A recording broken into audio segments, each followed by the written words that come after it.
Спасибо за вопрос.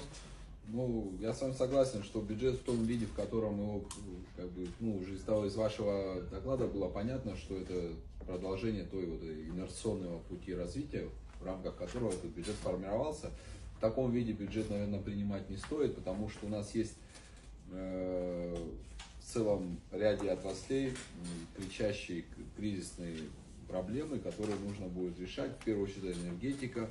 А во всем остальном я абсолютно здесь согласен с вами, что бюджет нужно формировать на основе приоритетов. Приоритеты вытекают из государственной программы. Государственная программа вытекает, соответственно, из концепции. Это все наука, это научный подход. То, что мы с вами пытались сделать еще в 2016 году, но, к сожалению, это не легло в основу государственной политики. Вот когда будет утверждена государственная программа, когда будет четкое целеполагание, я считаю, что и бюджет, и государственная политика во всех сферах, когда будет определена и инвестиции, и привлечение инвестиций и так далее, все это встроится в эту программу.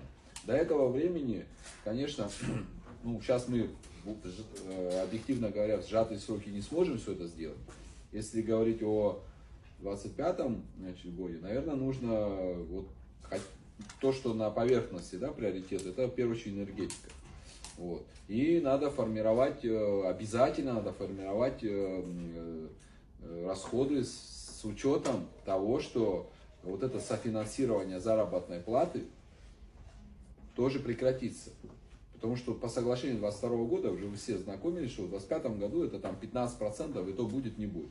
Это тоже сейчас в этом бюджете, насколько я вижу, это тоже не учитывается.